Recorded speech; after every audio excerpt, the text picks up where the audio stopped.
Okay, let's just get right into it. Everybody knows the name Napoleon Bonaparte, right?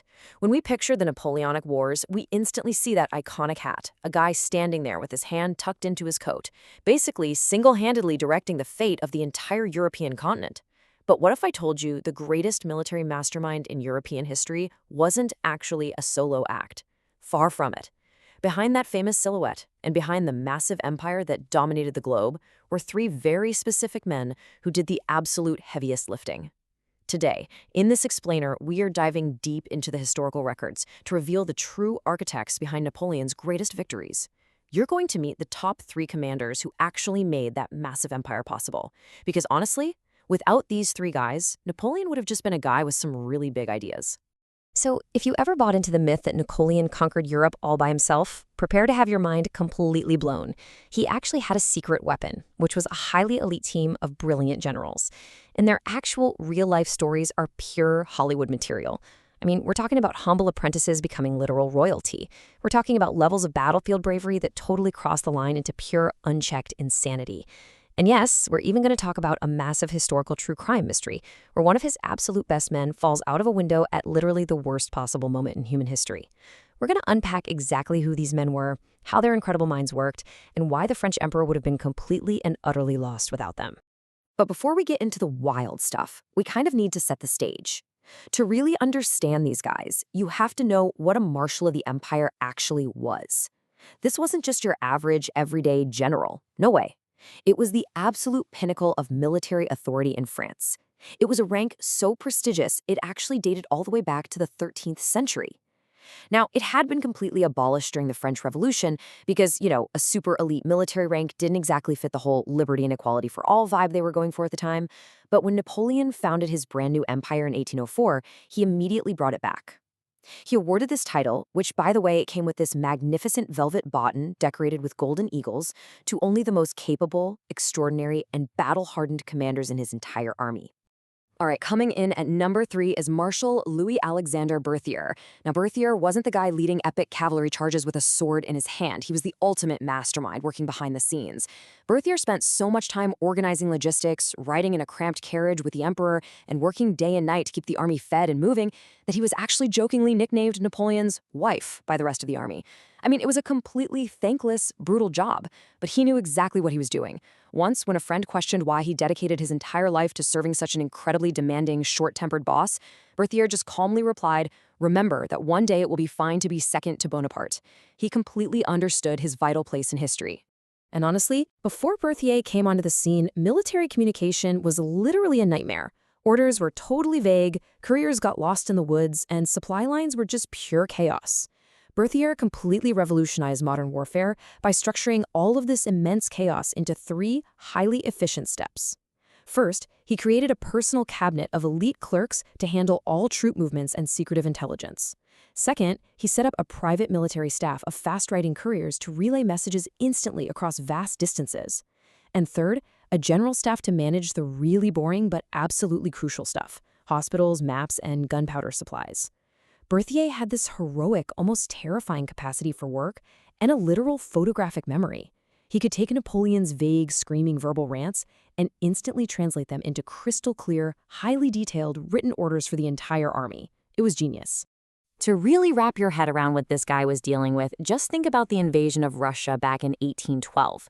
Berthier wasn't just managing a mere army. He was essentially managing a moving city of 500,000 men. 500,000 people. That was the largest armed force ever assembled in Europe up to that point, and they were spread out across a staggering 400-mile front. Berthier had to ensure every single one of those men had boots, bullets, and bread. He kept that massive machine moving forward day after day. And later, when that entire campaign collapsed into an absolute nightmare freezing retreat through the snow, Berthier marched on foot with severely frostbitten fingers, weeping openly when Napoleon eventually left the army behind to rush back to Paris. But here's where Berthier's story takes a massive, true crime level turn. Fast forward to 1815. Napoleon has abdicated, the empire has fallen, and Berthier pledges his loyalty to the new Bourbon king of France, mostly just to keep the peace. But then, out of nowhere, Napoleon escapes his island exile and returns to take back his throne. So Berthier is suddenly caught in an impossible position. He is completely torn between his new sworn duty to the king and his old, lifelong loyalty to the emperor. He flees to his wife's family home in Bavaria to hide out and figure out what to do. And while standing there, he suffers a highly suspicious, fatal fall from a third-story window. Was it a tragic accident? Was it suicide out of intense guilt? Or was he assassinated by secret agents? We may literally never know. But I'll tell you this. Napoleon sorely missed his brilliant mind at his final battles. Okay, so just when you think military strategy is entirely about paperwork and supply lines, we're pivoting. We're going straight into the raw, visceral grit of the actual battlefield. I want you to put yourself in this exact situation. Just imagine it. You're standing in the freezing mud. You're facing a highly trained enemy army that is exactly twice your size. You're completely alone, and the commander who is supposed to be your backup, he's simply ignoring your frantic calls for help. So what do? Do you order a retreat? Do you surrender to save the lives of your men? Well, if you're our number 2 commander, Marshal Jean Lannes, you absolutely do not retreat. That relentless, never-surrender spirit perfectly defines him. To really get Lannes, you have to know that a grenadier was the toughest, meanest shock troop in the army, literally the guys who threw grenades and breached castle walls. Once, when his men hesitated during a terrifyingly bloody assault on the city of Regensburg, Lannes was absolutely furious. He literally grabbed a massive, heavy wooden scaling ladder all by himself and shouted to his terrified troops, "I'll show you that before I was a marshal, I was a grenadier, and I still am."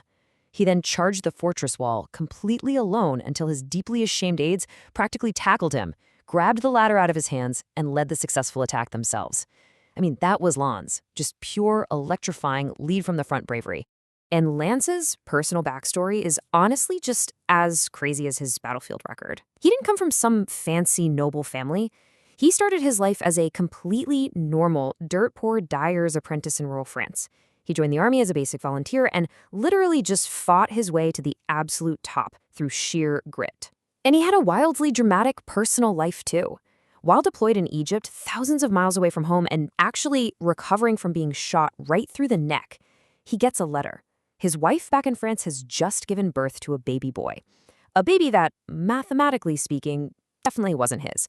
So what does he do? He goes back, divorces her immediately, channels all of his furious energy directly into his military career, and eventually earns the towering title of Duke of Montebello.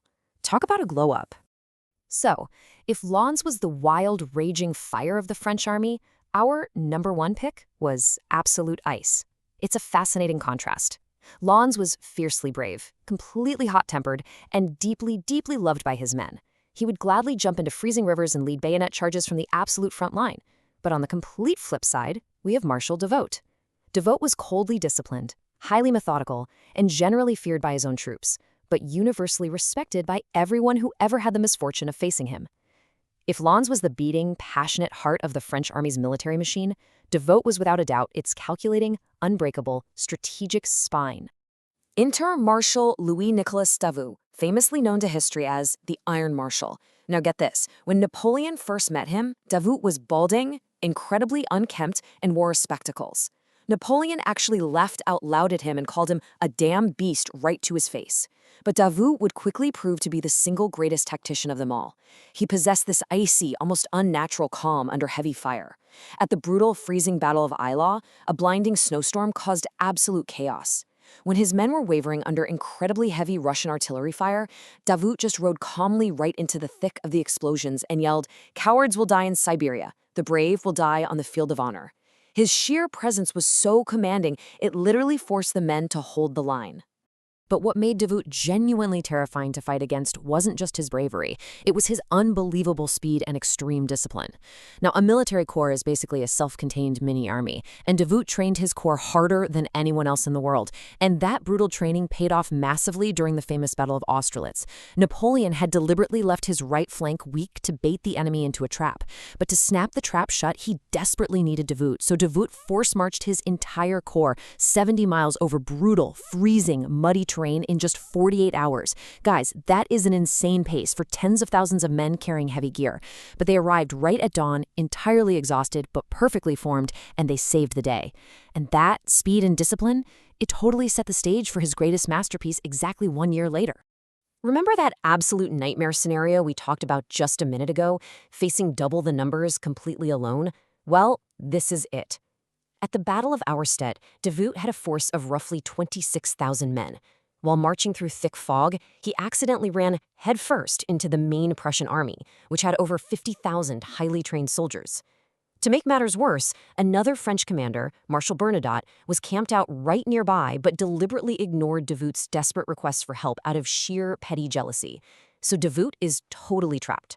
But instead of panicking, he just gets to work. He perfectly timed his artillery. He arranged his infantry into these massive, unbreakable squares that completely shredded the incoming Prussian cavalry charges. Despite losing 1 in every 4 of his own men, Davout didn't just survive.